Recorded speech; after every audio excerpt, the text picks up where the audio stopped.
โอเคเราจะมากินเนาะตัวนี้เป็นชุดข้าวปุ้นเซซวนเนาะมาเบิ่งกันว่ามันสิแซ่บกินไหนเนาะ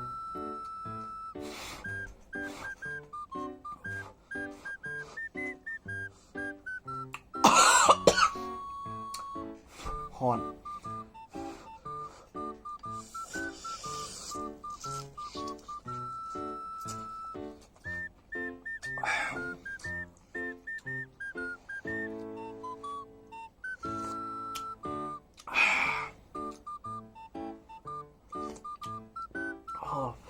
ขอบคุณสุดเซส่วนพี่น้องซื้อจากโซกทวี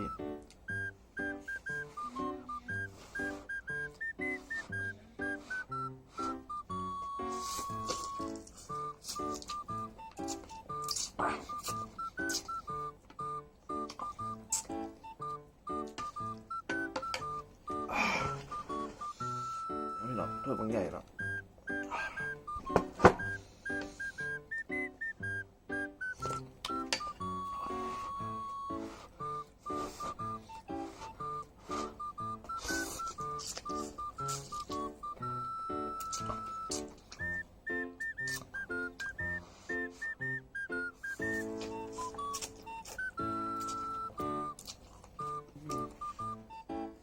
ทราบละ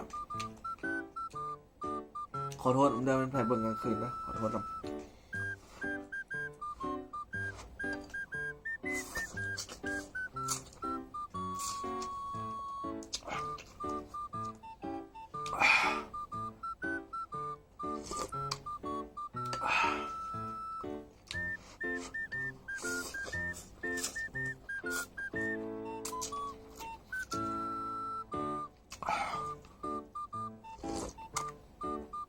มันพยายามให้ค่อยเฮ็ดคลิปใดกินอย่างนี้คอมเมนต์มานะมันพยายามค่อยกินคลิปใดเนี่ยอยากให้กินอะไรเนาะคอมเมนต์มาเนาะจะเป็นกุ้งหอยปลาหมูเป็ดไก่งัวควายเนาะมันพยายามค่อยมันพยายามให้กินอันใดเนาะคอมเมนต์มาได้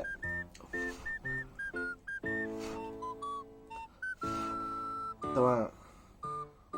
ต้องเงินเดือนออกก่อนเนาะคันตัวใดแพงๆเนาะเดี๋ยวเป็นไผ่สิเลียงจะบ่ปฏิเสธนะมีสปอนเซอร์สิเลียงโอเคมากินกัน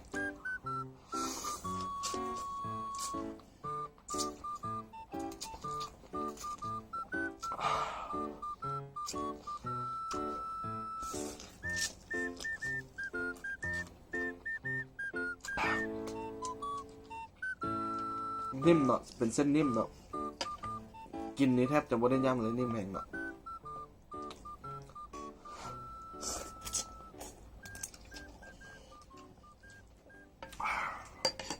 โอเคเนาะเป็นไผ่เบิ่งโยใส่คอมเมนต์เลยนะโอเคคลิปนี้ถือว่าจบ